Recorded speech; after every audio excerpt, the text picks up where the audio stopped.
नमस्कार, मैं Dhananjay Kumar, the public India में आपका स्वागत है। सरकार ने जातीय जनगणना की घोषणा क्या की, देश का जो माहौल है वो बदलने लगा है।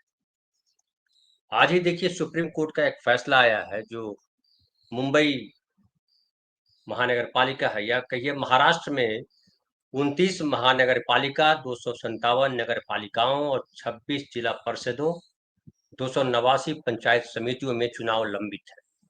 खास करके मुंबई म्युनिसिपल कॉर्पोरेशन की ज्यादा चर्चा इसलिए होती है कि मुंबई म्युनिसिपल कॉर्पोरेशन देश का सबसे बड़ा कॉर्पोरेशन है और उसका जो बजट है वो कई स्टेट के बराबर है। कई जो छोटे स्टेट हैं उससे ज्यादा बल्कि कहिए बजट है यहाँ का। लेकिन ये चुनाव जो है लंबित पड़ा हुआ था। 7 मार्च 2022 को जो महानगर पालिका है उसकी जो कमेटी है, जो चुनाव होते हैं, उसका कार्यकाल पूरा हो गया था और फरवरी में ही चुनाव दरअसल हो जाना चाहिए था ताकि 7 मार्च के पहले नई व्यवस्था बन जाए। लेकिन वो इसलिए नहीं हो पाया कि आरक्षण को लेकर के मामला फंसा हुआ था। और आज मतलब कल की बात कर रहा हूँ, सुप्रीम कोर्ट ने ये फैसला दिया कि 4 महीने के भीतर चुनाव आयोग चुनाव की प्रक्रिया पूरी कर दे और 4 सप्ताह में चुनाव की अधिसूचना जारी करने की का आदेश दिया है सुप्रीम कोर्ट ने। और इसके बाद अब माना जा रहा है कि ये जो डेडलॉक हो एक तरह से हो गया था, क्योंकि चुनाव का मामला जो आरक्षण को लेकर के सुप्रीम कोर्ट में पेंडिंग था ये मामला, अब इस पर फैसला आ गया और अब चुनाव की प्रक्रिया शुरू हो जाएगी। हालांकि देखिए, एक और मैं थोड़ी चर्चा करता हूँ, उससे भी थोड़ा समझ में आएगा किस तरह से राजनीति बदलती है तो चीजें बदलने लगती है। पिछले साल जब 2024 में चुनाव हुआ ये महाराष्ट्र के विधानसभा का, तो महाराष्ट्र विधानसभा चुनाव के बाद जो महाराष्ट्र के भाजपा के अध्यक्ष हैं और राज्य सरकार में रेवेन्यू मिनिस्टर भी, उन्होंने बाद में बयान दिया था और कहा था कि अगले साल यानी 2025 में मार्च अप्रैल तक चुनाव आयोजित किए जा सकते हैं। हालांकि उसमें ये कहा था कि अगर सुप्रीम कोर्ट से आदेश आ गया तो, लेकिन मार्च अप्रैल में चुनाव हो सकते हैं ये कहा था। अब देखिए, अभी अप्रैल खत्म हुआ, मई चल रही है, 7 तारीख है आज और सुप्रीम कोर्ट का ये फैसला आ गया कि आप जल्दी से जल्दी चुनाव कराइए। और सुप्रीम कोर्ट ने कहा कि उन चुनावों में ओबीसी आरक्षण को लेकर के जो 2022 में आरक्षण को लेकर के बंटिया कमेटी की रिपोर्ट आई थी, उसे लेकर याचिकाएं लंबित है। कई निकायों में चुनाव इस रिपोर्ट के आने से पहले से लंबित था, इसलिए पुरानी व्यवस्था के तहत ही आरक्षण दिया जाए। क्योंकि अब तक जो 2022 में जो आया था, जो रिपोर्ट आई थी बंटिया कमेटी की, उसको लेकर के कोर्ट में मामला पेंडिंग पड़ा हुआ था और वो उस पर फैसला भी आया नहीं। तो सुप्रीम कोर्ट ने कहा कि जब तक वो फैसला नहीं आता तब तक आप पुरानी जो व्यवस्था है उसी के आधार पर आरक्षण दीजिए। अब ये समझिए किस तरह से लोग चाल चलते हैं, किस तरह से व्यवस्थाएं बनती, बिगड़ती, बदलती हैं। ये आपको अंदाजा, मैं बहुत खोल करके नहीं बोलूंगा लेकिन आपको समझ में आ जाएगा कि ये जो बंटिया कमेटी की रिपोर्ट आई थी उसको लेकर के याचिकाएं डाली गई थी और वो चुनाव पेंडिंग हो गया। उसके बाद 2024 में चुनाव होता है विधानसभा का। विधानसभा चुनाव के बाद बीजेपी को जीत मिल जाती है, बीजेपी की सरकार बनती है। उसमें बावन कुले जो है वो जो अध्यक्ष अभी भी हैं वो रेवेन्यू मिनिस्टर बनते हैं। उनका बयान आता है कि अप्रैल तक चुनाव हो जाएंगे और देखिए मई पहले सप्ताह में चुनाव की घोषणा के लिए सुप्रीम कोर्ट का आदेश आ जाता है। और जो जस्टिस सूर्यकांत है और जस्टिस एन कोटेश्वर सिंह है, जाहिर है डेडलॉक जो है वो सरकार की मर्जी से खुलता है, बंद होता है। अब इस पर जस्टिस सूर्यकांत और जस्टिस एन कोटेश्वर सिंह ने कहा कि लंबे समय से महाराष्ट्र में स्थानीय निकायों के चुनाव न होने पर चिंता जताई। जस्टिस सूर्यकांत ने कहा कि स्थानीय चुनाव संवैधानिक लोकतंत्र में बहुत जरूरी है। इसका आयोजन नियमित समय पर होना चाहिए। चुने हुए जनप्रतिनिधियों की जगह सरकारी बाबू काम करें, ये उचित नहीं।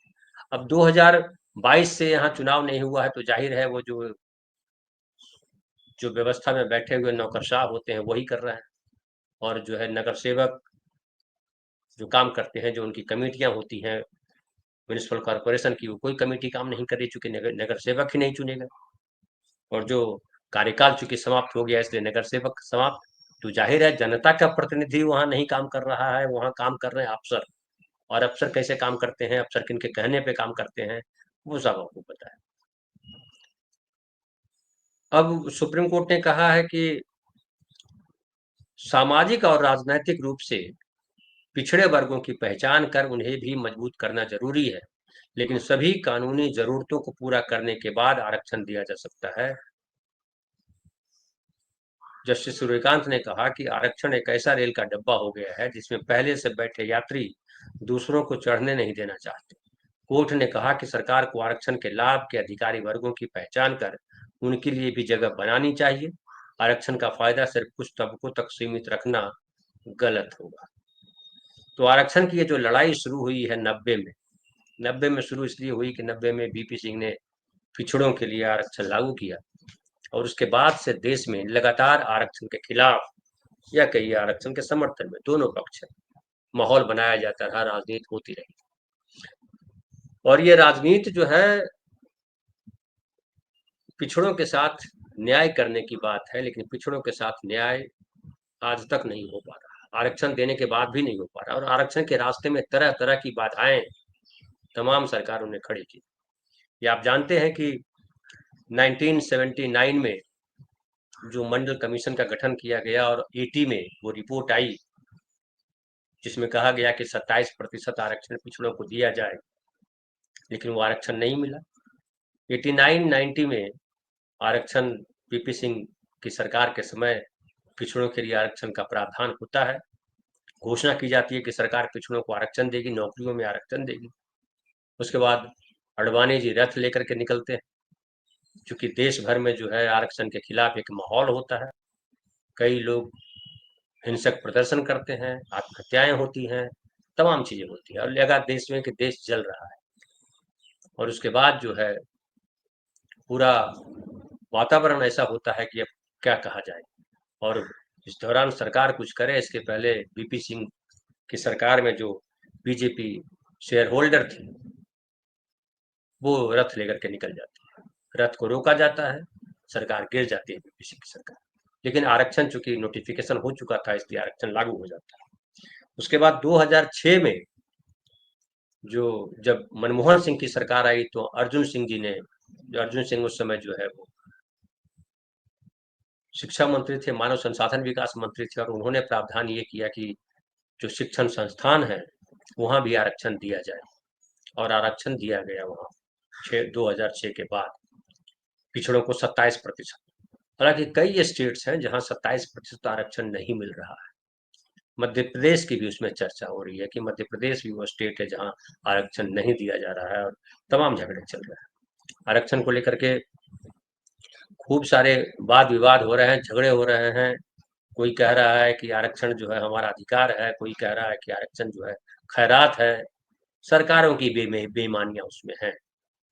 और पिछले खास करके 2 सालों से जिस तरह से राहुल गांधी ने आरक्षण को मुद्दा बनाया है और कहा कि ये तक कह दिया कि हम आरक्षण का कैप हटाएंगे, आमतौर पे कांग्रेस के नेता इससे बचते रहते थे, क्योंकि कांग्रेस को ऐसा लगता रहा कि अगर आरक्षण को अगर छेड़ा हमने तो फिर सत्ता में रहना मुश्किल हो जाएगा, हमारे समर्थक नाराज हो जाएंगे। लेकिन राहुल गांधी ने परवाह नहीं की और आरक्षण के समर्थन में अपना झंडा बुलंद किया। अब तो यहाँ तक कह दिया है राहुल गांधी ने कि आरक्षण का कैप हटाएंगे और प्राइवेट संस्थानों में भी आरक्षण का प्रावधान किया जाएगा। यानी जिस तरह से सरकारी संस्थानों में शिक्षण संस्थान हो या नौकरी के लिए जो जगह हो वहां प्रावधान है आरक्षण का, वैसा ही प्रावधान प्राइवेट संस्थानों में भी करेंगे। बीजेपी इस बात को समझ रही है कि आरक्षण को लेकर के बहुत रोक टोक नहीं की जा सकती है। बेईमानी भी जो कर रही है बीजेपी सरकार अलग अलग स्टेट्स में, सेंटर में, वो बेईमानी जो है वो सामने आ जा रही है और एक माहौल बनता जा रहा है, खास करके जब 2024 के लोकसभा चुनाव में जब बीजेपी को बहुमत नहीं मिला, तब भले वो राहुल गांधी को कहे कि वो राहुल गांधी को बार बार लॉन्च किया जा रहा है, राहुल गांधी मंदबुद्धि है, राहुल गांधी पप्पू है, राहुल गांधी गद्दार है, राहुल गांधी देश विरोधी है, राहुल गांधी फलाना है ढिमकाना है, तमाम जितने तरीके के आरोप लगाए जा सकते हैं लगाए। राहुल गांधी ने हालांकि कहा कि आपको जितनी गालियां देनी हो दो, लेकिन आरक्षण का कैप हटेगा, जाति गणना होगी। और बीजेपी सरकार को अभी कुछ दिन पहले अनाउंस करना पड़ा कि जाति गणना होगी, और इसकी वजह दो मानी जा रही है। एक तो ये है कि बिहार में चुनाव है, तो बिहार में चुनाव में अगर गठबंधन जीत जाता है और एनडीए को जीत नहीं मिलती है, तो ये बड़ी हार होगी बीजेपी की, क्योंकि 20 साल से उनकी सरकार है नीतीश कुमार के साथ, और सामाजिक न्याय कुल की जीत मानी जाएगी, कांग्रेस की जीत ये मानी जाएगी। क्योंकि राहुल गांधी को, जिस तरह से राहुल गांधी ने आरक्षण को लेकर के बिगुल फूका है, बिहार में उसका टेस्ट होना है। हालांकि राहुल गांधी ऐसा नहीं कह रहे हैं कि बिहार में उसका टेस्ट है, लेकिन मीडिया इस तरह से प्रचारित करेगा। राहुल गांधी हालांकि बिहार की जो जनगणना हुई है उससे ज्यादा अहमियत जो है तेलंगाना की जनगणना को दे रहे हैं, और कह रहे हैं कि तेलंगाना में जो जाति सर्वेक्षण हुआ था वो ज्यादा साइंटिफिक है।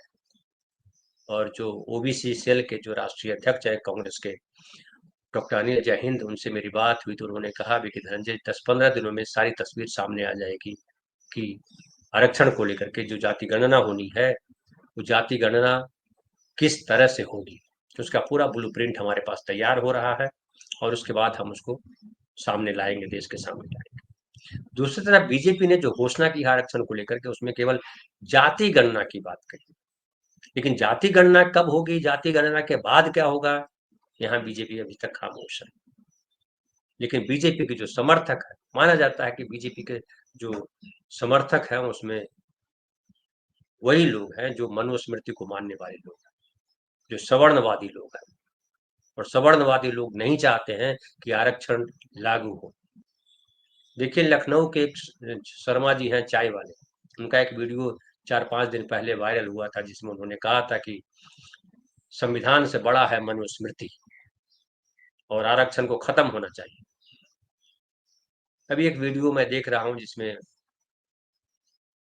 जो दलित समाज के लोग हैं उन्होंने उनकी घेराबंदी की, उनको घेरा कि आप ये कैसे कर सकते हो कि संविधान छोटा है, मनुस्मृति बड़ा है। और फाइनली पुलिस आई, बीच बचाव हुआ और शर्मा जी ने माफी मांगी कि हमसे गलती हो गई।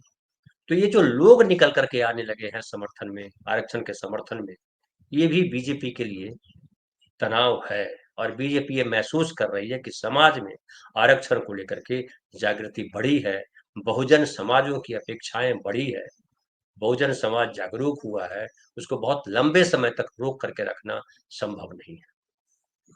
और बीजेपी को अपनी जो स्थिति है वो लगातार गिरती बिगड़ती नजर आ रही है। पहलगाम को लेकर के तो तमाम सायरन बज रहा है और फलाना हो रहा है, रसिया बयान दे रहा है, अमेरिका बयान दे रहा है, लेकिन वो तमाम बयान दिखाई पड़ रहे हैं कि मोदी जी ने जो दूसरे दिन कहा था पहलगाम घटना के बाद मिट्टी में मिला देंगे, तो उसको जो है किसी तरह से एडजस्ट किया जा रहा है कि मिट्टी में मिलाएंगे नहीं, या मिला नहीं, या क्या हुआ, तो किसी तरह से प्रतिष्ठा बच जाए प्रधानमंत्री, ताकि आगे वो बोल सकें कि देखो हमने ये कर दिया। तो तमाम उसकी कवायद चल रही है, अंतर्राष्ट्रीय स्तर पर चल रही है, निगोसिएशन चल रहा है एक तरह से कि कुछ अटैक तो करेंगे।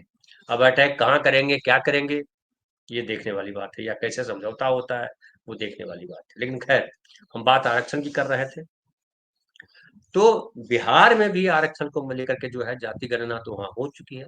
65% आरक्षण का प्रावधान कर दिया गया था कि कुल मिलाकर के 65% आरक्षण होगा। 10% ईबीसी अगर ईडब्ल्यूएस कर दीजिए तो 75% हो जाता है। तो ये जो अब सवाल है कि क्या बीजेपी इसको अगले सत्र में पास करेगी, कैप हटाएगी, और अगर कैप हटाती है तो जो बीजेपी, या जिस कहिए कि गटर मीडिया जो लगातार कह रहा है कि बीजेपी ने जाति गणना की घोषणा करके राहुल गांधी से मुद्दा छीन लिया, विपक्ष से मुद्दा छीन लिया। ये देखिए यही नैरेटिव होता है, मुद्दा छीन लिया, या राहुल गांधी की बात को, या राहुल गांधी अपनी बात मनवाने में कामयाब। जो राहुल गांधी का पक्ष है जो उनको समर्थन करते हैं वो कह रहे हैं कि राहुल गांधी ने झुका दिया सरकार। जो सरकार के समर्थन में हैं वो कह रहे हैं कि राहुल गांधी से मुद्दा छीन लिया। सच क्या है? सच यही है कि राहुल गांधी ने जो मुहिम चलाई, जो पूरे देश में जो हर जगह उन्होंने कहा कि जाति आरक्षण, ये जो जाति गणना है वो होना जरूरी है, तभी आरक्षण का सही मायने में देश को लाभ मिलेगा, पिछड़े वर्ग को, वंचित वर्ग को लाभ मिलेगा। और जाति गणना होगी उसके बाद हम कैप हटाएंगे, और कैप हटाएंगे। अब तो आगे बढ़ करके उन्होंने बोल दिया कि निजी संस्थानों में भी आरक्षण देना होगा।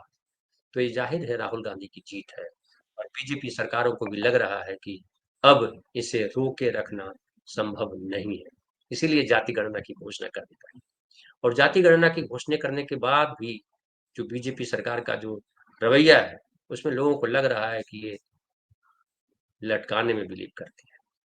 लेकिन बीएमसी चुनाव का जो आया है कि अब चुनाव होंगे और पिछले आधार पर ही होंगे, तो आरक्षण के समर्थन में तो नहीं कहा जा सकता है कि आरक्षण को लेकर के जो चीजें थी, लेकिन पिछले तरीके से ही आरक्षण के आधार पर चुनाव होगा, तो ये एक बड़ी बात है। और अब जब बीएमसी का चुनाव होगा तो जाहिर है जो सुप्रीम कोर्ट ने कहा है कि लोकतंत्र को रोक करके रखा नहीं जाना चाहिए। लोकतंत्र में चुनावी प्रक्रिया बहुत मजबूत प्रक्रिया है, बहुत जरूरी प्रक्रिया है। और 2022 से वो रुका हुआ, लगभग 3 साल हो गए। 3 साल से बिहार, यहाँ महाराष्ट्र में जनप्रतिनिधि म्युनिसिपल कॉर्पोरेशनों में, पंचायत समितियों में काम नहीं कर रहा है। तो ये इसको लेकर के आया है। लेकिन अब ये लग रहा है कि धीरे धीरे बीजेपी आरक्षण वाले पिच पे आने को मजबूर हो रही है। और अगर आरक्षण वाले पिच पे आने को मजबूर होगी तो ये जो मनुस्मृति और संविधान का विवाद चल रहा है, संविधान सर्वोपरि है। और जो शंकराचार्य ने कहा कि मनुस्मृति जो नहीं मानता वो हिंदू नहीं है, विवादास्पद बयान है, उनकी आलोचना हो रही है हर तरफ। जो शंकराचार्य हैं, यहाँ तक कह दिया उन्होंने कि राहुल गांधी का बहिष्कार किया जाना चाहिए। लोग सवाल कर रहे हैं कि राहुल गांधी का बहिष्कार जो करने की बात कर रहे हैं शंकराचार्य, ये अधिकार उनको किसने दिया? हिंदू धर्म की रक्षा करने की बात शंकराचार्य ने जब किया था, बहुत पुरानी बात है, लेकिन जो 1947 में देश आजाद हुआ और 1950 में जो संविधान बना, वो संविधान सर्वोपरि है। और उस संविधान ने कहा कि तमाम धर्मों को लोग साथ रहेंगे। किसी धर्म की महत्ता नहीं है, किसी धर्म के तरीके से सरकार नहीं चलेगी, सरकार चलेगी संविधान के अनुसार। तो शर्मा वाले चाय दुकान वाले शर्मा जी जो है, उनका जो घेराव किया गया, बहुजनों ने घेराव जो किया और शर्मा जी को माफी मांगनी पड़ी, ये भी एक बड़ी घटना है। हालांकि ये छोटी घटना कही जा सकती है, लेकिन मैं इसको अगर मनोभाव के तौर पे देखूं तो बड़ी घटना है। और अब बहुजन समाज के लोग लड़ने के लिए तैयार हो रहे हैं। इस बीच राहुल गांधी जो है वहां भी गए हैं, जो करनाल गए, हरियाणा, विनय नरवाल जिन जो शहीद हुए वहां, जो मारे गए पहलगांव में आतंकी हमले में, उनकी पत्नी को क्या नहीं कहा इन लोगों ने। मतलब इतनी गंदी गंदी बातें कही कि वो सोचना भी जो है गुनाह है। कैसे आप ऐसे सोचते हो? और उसके लिए जो आप देश के आपके नागरिक हैं, जो जिनके जिनके पति जो है देश की सेना में थे। मतलब बीजेपी वाले कुछ भी बोल सकते हैं, किसी की कीमत नहीं, न इंसानियत की कीमत है, न धर्म की कीमत है, न संविधान की कीमत है। ये बीजेपी के साथ, ये जो बीजेपी के भक्त है, ये जो ट्रोलर है, उनके सबसे बेसिक प्रॉब्लम वो जड़ है। और इस जड़ता को तोड़ने का काम संविधान करेगा, और संविधान तब करेगा जब संविधान के साथ बहुजन समाज खड़ा होगा। जो संविधान को मानने वाले लोग हैं खड़े होंगे, तभी जाकर के संविधान लागू होगा और देश में सबके साथ बराबरी का अधिकार होगा। राहुल गांधी इस बराबरी के अधिकार में सबसे आगे चल करके परचम लेकर के चल रहे हैं, ये सबसे अच्छी बात है। और यही राहुल गांधी की विशेषता मानी जा रही है। राहुल गांधी ने वो जो एक लग रहा था कि वो आरएसएस ने अपने चंगुल में ले लिया, और वे ये हिंदू मुसलमान ब्राह्मण मुसहर, ये जो जातियों के झगड़े हैं, ये जो तमाम चीजें हैं, इसको जिस तरह से वो हैंडल करना चाहता आरएसएस, जिसमें पिछड़े दलित सब जो है वो किनारे हो जाए। ईडब्ल्यूएस लाया इसलिए गया ताकि आरक्षण को आप चर्चा में लाइए और आरक्षण को खत्म कर दीजिए, कि आरक्षण अब अमीरी गरीबी के आधार पर आरक्षण होगा। ये खूब नैरेटिव चलाया आरएसएस ने कि अमीरी गरीबी के आधार पर आरक्षण होना चाहिए, जातियों का बंटवारा हो जाता है। जातियां इस देश की सच्चाई है और आरएसएस भी सच्चाई को मानेगा। कहने को कह देते हैं कि आप जाकर के पैर धो लेते हैं, कभी किसी दलित के, कभी किसी को नव दुर्गा में जो है, जब दुर्गा की पूजा होती है तो बालिका बच्चियों को खाना खिलाते हैं, किसी दलित के घर चले जाते हैं। इससे ये जो इवेंट करने से नहीं सॉल्व होगा। ये सॉल्व तब होगा जब मंदिरों में प्रवेश सबको मिलेगा। जाइए, राष्ट्रपति को ले जाइए, प्रवेश दिलाइए। और जो इस तरह का विरोध करता है कि नहीं हम जाति भेद करते हैं, उस पर सरकार कड़ाई से एक्शन ले, तब समझ में आए। लेकिन आरएसएस की वो मंशा है नहीं, ये एक्सपोज हो गए आरएसएस वाले। राहुल गांधी लगातार इस बात को समझ रहे हैं, और राहुल गांधी लगातार अलग जगह रहे हैं, ये सबसे खास बात है। और राहुल गांधी में बार बार इसलिए कहता हूँ, कई लोगों को लगता होगा राहुल गांधी क्यों करते रहते हैं, राहुल गांधी के भक्त है क्या? राहुल गांधी का भक्त नहीं, राहुल गांधी ईमानदारी से सच बोल रहा है, इसलिए मैं बोल रहा हूँ। और बिना राजनीति के वो बदलाव संभव नहीं, क्योंकि राजनीति जो है वो सत्ता तक ले जाती है, और सत्ता में ही बदलाव की ताकत है। जनमानस को भी बदलने का काम सत्ता करेगी। कि जो गुंडाई कर रहे हैं, हिंदू मुसलमान के नाम पे देखिए गुंडाई चल रही है, पिछड़े दलित के नाम पर गुंडाई चल रही है, सवर्ण अवर्ण के नाम पर गुंडाई चल रही है। जातीय झगड़े तो चल ही रहे हैं ना, देश में रोज चल रहा है, जाति गणना से पहले भी चल रहा है। बिहार में ढेर सारे नरसंहार हुए जातीय संघर्ष को लेकर, तो इसको खत्म तो करना जरूरी है। फिलहाल इतना ही, बहुत बहुत धन्यवाद।